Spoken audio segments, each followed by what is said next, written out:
ఎవరైనా చీకటికి దూరంగా ఉంటారు, కానీ నువ్వు ఆ చీకటిని వెతుక్కుంటూ వెళ్తానంటున్నావు. ఏమైంది నీకు? ఎంత మరచిపోవాలనుకున్నా అప్పుడప్పుడు ఉలిక్కి పడేలా చేస్తున్న భయం.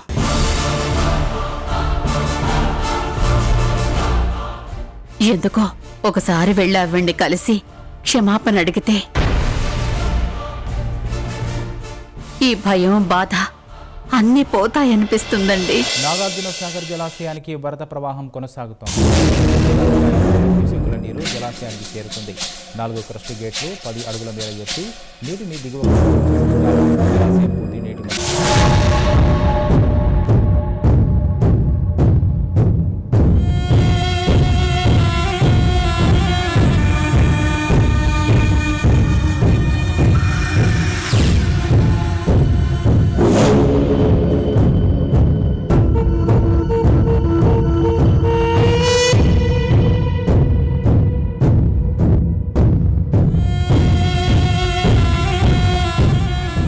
మేడం, మిమ్మల్ని వెతుక్కుంటూ ఎవరో వచ్చారు.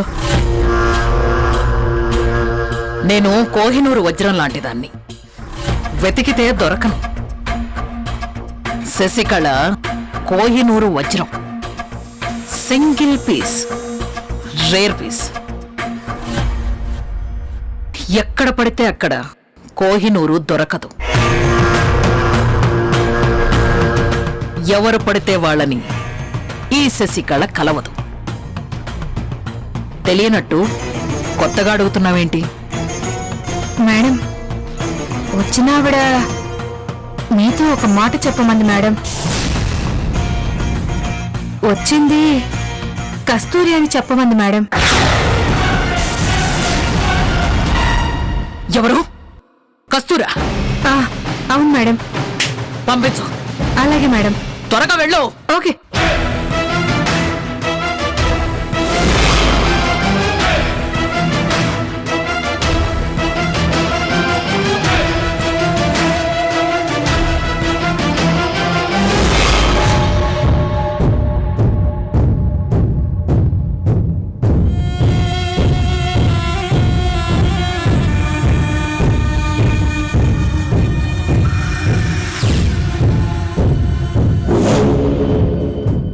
శశి,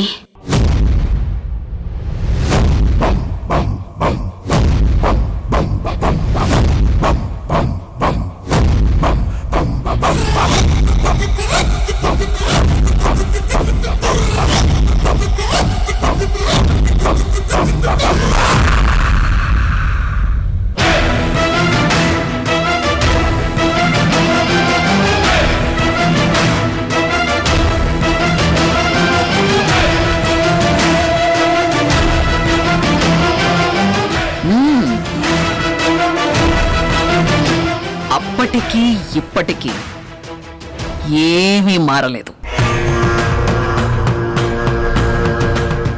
నాలాగే అదే అందం, అదే చరిష్మా ఉండకూడదు కదా?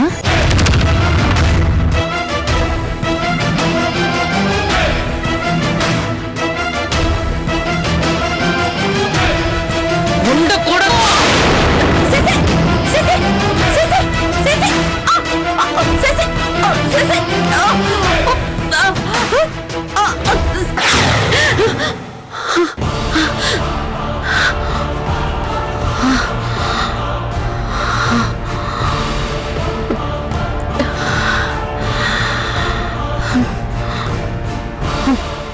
శశికళ నిన్ను నిద్రపోనివ్వటం లేదా? ఏమండి, మీరింకా నిద్రపోలేదా?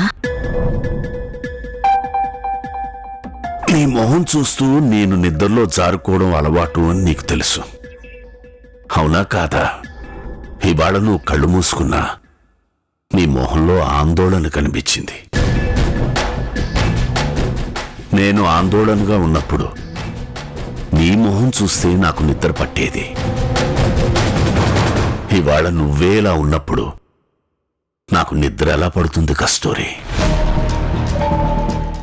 ఏమండి, నాకెందుకో భయంగా ఉందండి. నీ భయానికి కారణం ఆ శీర్షికలే అని నాకు బాగా తెలుసు. కస్తూరి, నేను ఎన్నోసార్లు చెప్పాను, మళ్ళీ ఇప్పుడు చెప్తున్నాను. నువ్వు చేసింది తప్పు కాదు అన్నప్పుడు నువ్వు భయపడ్డంలో అర్థం లేదు. మన ఇంట్లో పిల్లలు, బాధ్యతలు, అవసరాలు, ఖర్చులు అంటూ ఇన్ని సమస్యలుండగా కొత్తగా ఈ భారం కరెక్టా అని అడుగుతున్నాను.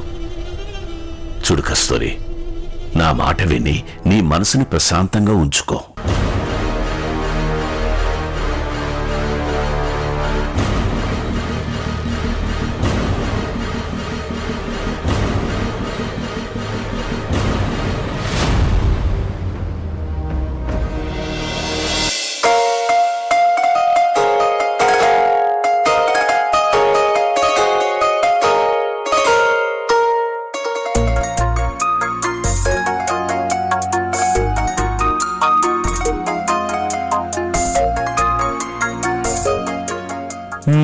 చెక్.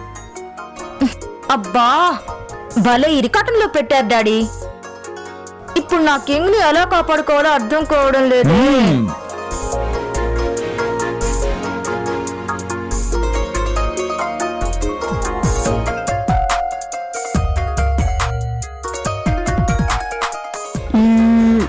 యువరాజ్, నీ కింగ్ కి చెక్.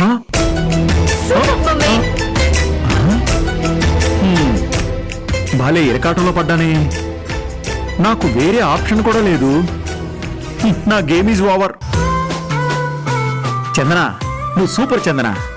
ఎవరి గేమ్ అయినా ఓవర్ చేసే సత్తా నీకుంది. Thanks for your compliment Yuvraj. Bhanu, Arvind America వెళ్తున్నాడని విన్నాను. అది వాడి అంబిషన్, ఎన్నో రోజుల కల. అది నెరవేరబోతుంది. యువరాజ్, అరవింద్ మన భాను పక్కన ఎలా ఉంటాడు?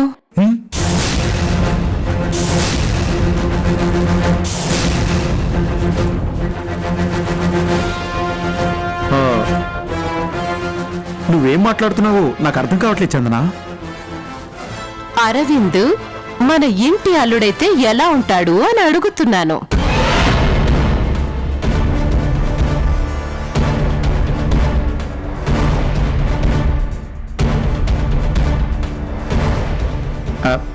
చందన, నువ్వేనా ఇలా అడిగేది? మమ్మీ ఏంటి కొత్తగా స్టార్ట్ చేశావు? ఇందులో కొత్తగా స్టార్ట్ చేయడానికి ఏముంది? అసలు నువ్వు అరవింద్ని లవ్ చేసుంటే ఎంత బాగుండేది తెలుసా?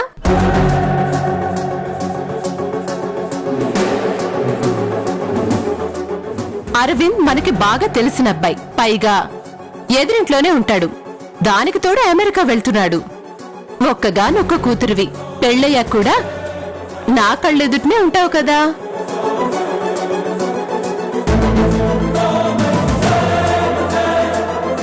అఫ్కోర్స్ అరవింద్ ఎక్కడున్నా నువ్వక్కడున్నా రెండూ ఒకటేగా. ఆహా చందనా, ఒక్కొక్కసారి నీ బ్రెయిన్ ఎంత షార్ప్గా పనిచేస్తుందో తెలుసా? నీ క్యాల్కులేషన్స్ అమోఘం.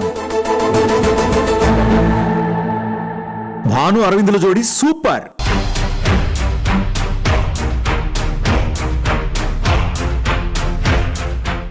బట్ భాను ఎవరు అబ్బాయిని ప్రేమించింది కదా యువరాజ్.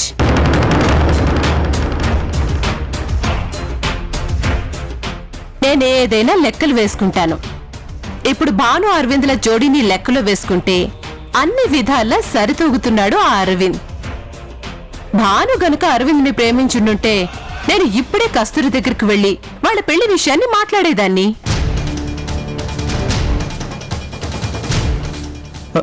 చింతించక చందనా, భాను ప్రేమించిన అబ్బాయి మరెవరో కాదు, అరవిందే.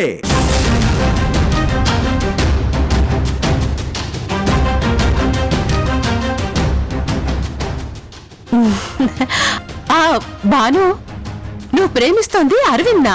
సూపర్. చూసావా, నా వేవ్ లెంత్ నీ వేవ్ లెంత్ ఎంత దగ్గరగా మ్యాచ్ అయ్యాయో. ఐ థింక్ నువ్వు కూడా నాలాగే ఆలోచించావనుకుంటా. అరవింద్ ని పెళ్లి చేసుకుంటే ఈ ఇంట్లోనే పాడుంటాడు, అవసరమైతే ఇల్లరికం ఉంటాడు అని. Super calculation. ఎంతైనా నా కూతురువి కదా. మమ్మీ ఏంటి డ్రామాలు? Stop this nuisance. డ్రామాలేంటి భాను, నేను సీరియస్ గానే చెప్తున్నాను. అరవింద్ 100% నా క్యాలిక్యులేషన్స్ కి మ్యాచ్ అవుతాడు. పైగా నీకు తెలిసినవాడు. అరవింద్ ని నువ్వు పెళ్లి చేసుకుంటే నా కూతురు నా కళ్ళెదుటనే ఉంటుందన్న చిన్న స్వార్థం. మమ్మీ అరవింద్ కస్తూరి కొడుకు, నీకు నచ్చని కస్తూరి కొడుకు. ఈ చిన్న లాజిక్ నువ్వు మర్చిపోయినా మేమెలా మర్చిపోగలం? భాను, లాజిక్లు సిచ్యుయేషన్స్ కి తగ్గట్టు మారుతుంటాయి. యువరాజ్, నాకు అరవింద్ 100కి 100% ఓకే. కస్తూరితో పెళ్లి విషయం ఎప్పుడు మాట్లాడాలో ఇక మీరే డిసైడ్ చేసుకోండి. Bhanu, Aravind is good decision.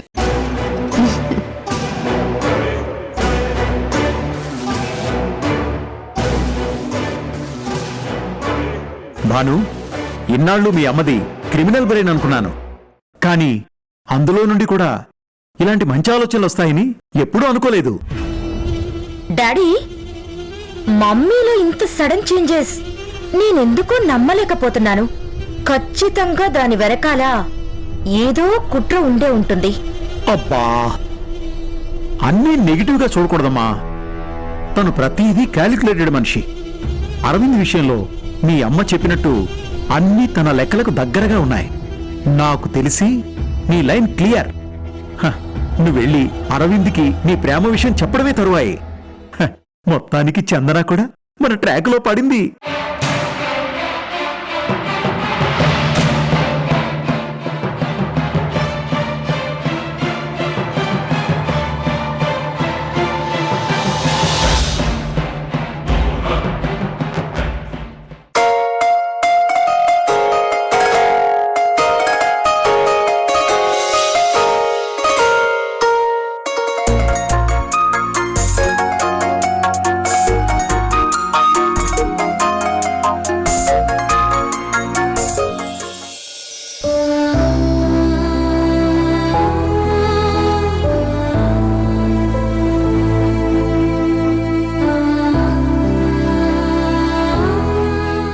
అన్నయ్య దూరంగా వెళ్ళిపోతున్నాడు, కానీ భానుకి ఎంత చెప్పినా వినకుండా అన్నయ్య పైన ఆశలు పెట్టుకుంటుంది.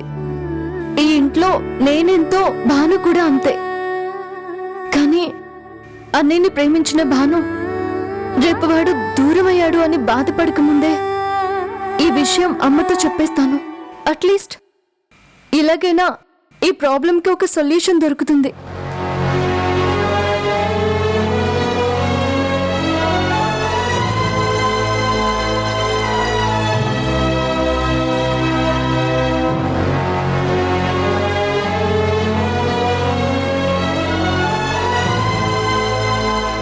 అమ్మా, ఏంటమ్మా?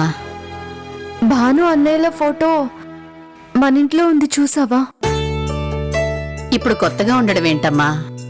చిన్నప్పటి నుంచి వాళ్ళ ఫోటోలు చాలా ఉన్నాయి కదా. పైగా భాను దగ్గర తన ఫస్ట్ క్లాస్ నుంచి వాడితో దిగిన ఫోటోలన్నీ కలెక్షన్ చేసున్నాయట. అదేనమ్మా, తన క్లాస్మేట్స్ అంతమంది ఉండగా అన్నయ్య ఫోటో ఎందుకు పెట్టుకుందో ఒక్కసారి ఆలోచించు. ఇందులో ఆలోచించడానికి ఏముంది? వాళ్ళిద్దరూ బెస్ట్ ఫ్రెండ్స్, అదందరికీ తెలిసిందే కదా. అది సర్లే గాని, ఇంతవరకు అమూల్య ఫోన్ చేయలేదు. దానికోసారి ఫోన్ చేసి మాట్లాడు. కాలేజ్ ప్రోగ్రాం ఎప్పుడైపోతుందో, ఎప్పుడు ఇంటికొస్తుందో కనుక్కో. అబ్బా, నేను మాట్లాడతానులేమ్మా. నేను భాను గురించి అడుగుతుంటే నువ్వు చెల్లి గురించి చెప్తావేంటి? అమ్మా, భానుకి అన్నయ్య అమెరికా వెళ్ళడం ఇష్టం లేదు. నాకు తెలుసు.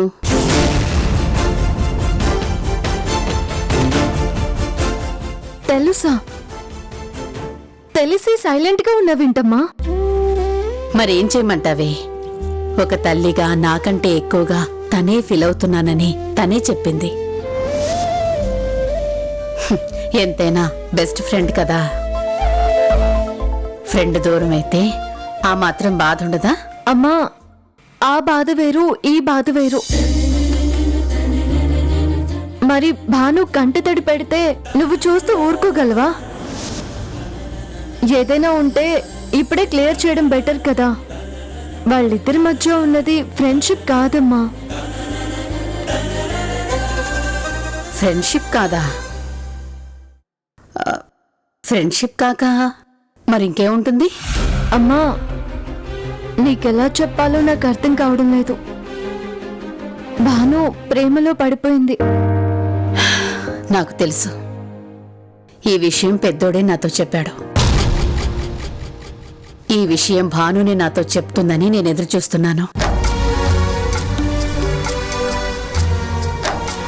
అరే, చిన్నప్పటి నుంచి నాతో అన్నీ షేర్ చేసుకునే భాను తను ప్రేమించిన విషయం కానీ ఆ అబ్బాయి ఎవరని కానీ ఇంతవరకు నాతో చెప్పలేదు, చూసావా?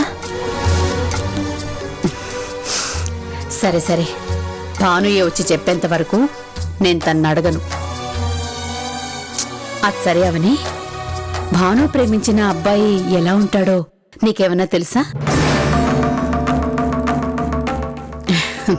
సరే సరే, దాని ప్రేమ సంగతి నేను చూసుకుంటాను, కానీ నువ్వు వెళ్ళి చిన్నమ్మాయికి ఫోన్ చేసి మాట్లాడు.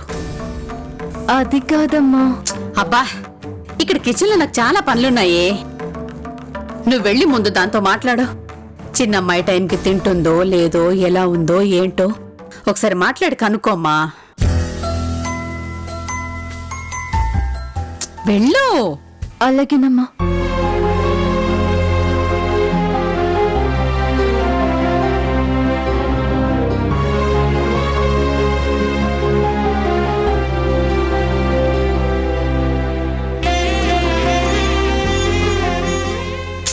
అయ్యో భాను, అన్నయ్య ఉన్నప్పుడే నీతో క్లారిటీగా మాట్లాడితే బాగుంటుంది. నువ్వు ప్రేమించావని తెలుసు కానీ మా అన్నయ్యనే ప్రేమిస్తున్నావని వీళ్ళకి అర్థం కావడం లేదు. నీ ప్రేమ ఇప్పుడు ఎటు దారి తీస్తుందో తెలియడం లేదు. నాకు చాలా టెన్షన్గా ఉంది.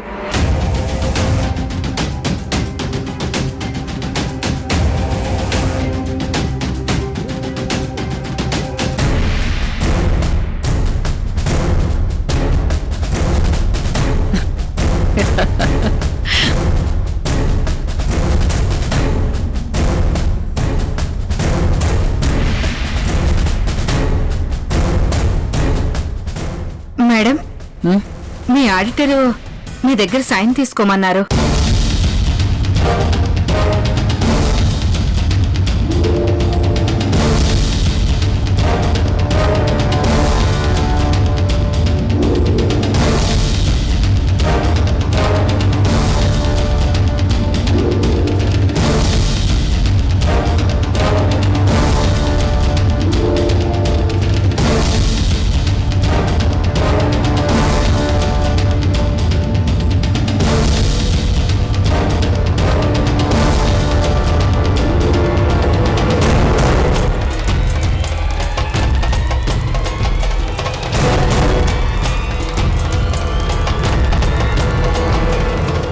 అడగాలనుకున్నది అడిగేయాలి.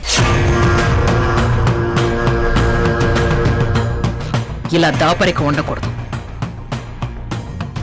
నీ అనుమానం ఏంటో అడుగు నిత్య. అబ్బే, అదేం లేదు మేడం. నేను మొహం చూసే కాదు, బాడీ లాంగ్వేజ్ని బట్టి కూడా అవతల వ్యక్తి లోతులు చెప్పగలను. నువ్వు నన్ను ఎన్నోసార్లు అడగాలి అనుకుని అడగలేకపోతున్న ప్రశ్న, నిన్ను ఎన్నో రోజుల నుండి వేధిస్తున్న ప్రశ్న ఏంటో అడుగు. ఏం లేదు మేడం. మీరు తలుచుకుంటే జైల్లో నుండి బయటికి రావడం పెద్ద లెక్క కాదు. కానీ మీ కన్న కూతురు కూడా దూరంగా ఉంటూ బయటి ప్రపంచాన్ని కాదని ఇలా 4 గోడల మధ్య ఇంకెన్నాళ్ళుంటారు మేడం? నా ఈ పరిస్థితికి కారణమైన ఆ కస్తూరి కథ ముగిసేంత వరకు.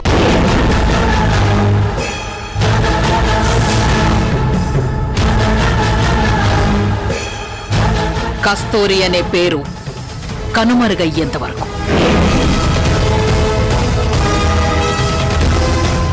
ఆ కస్తూరి వల్ల నేను అనుభవించిన బాధ ఆ కస్తూరికి తెలిసేంత వరకు. నీ ప్రశ్నకి సమాధానం అతి త్వరలో వెతుక్కుంటూ వస్తుంది.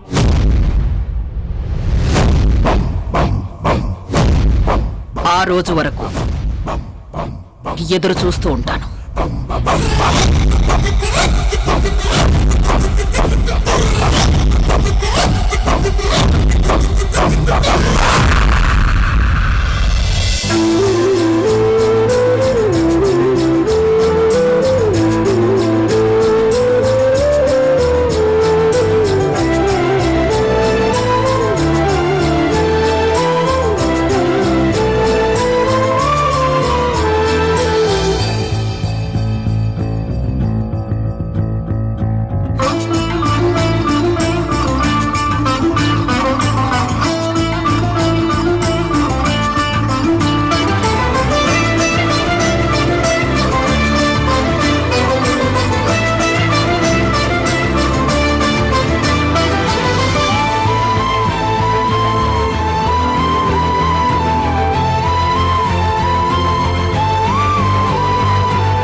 పెద్దమ్మాయ్, పెద్దమ్మాయ్. ఏంటమ్మా? అమ్మా, మీ నాన్నగారికి ఒకసారి ఫోన్ చేయమ్మా. ఆ ఉద్యోగం ఏంటో నాకు ఇప్పటికీ అర్థం కావటం లేదు. ఆయనకి ఫోన్ ఎప్పుడొస్తుందో తెలియదు. ఆ జాబ్కెళ్ళి ఇంటికి ఎప్పుడొస్తారో కూడా తెలియటం లేదు. నేను అప్పుడప్పుడు ఫోన్ చేస్తుంటే నన్ను తిడతారు. నువ్వు ఒకసారి ఫోన్ చేయమ్మా.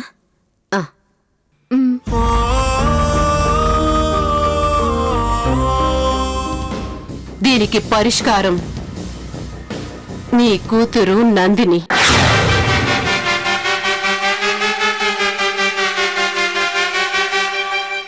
నా కోసం కాకపోయినా నీ శత్రువు కస్తూరి కోసమైనా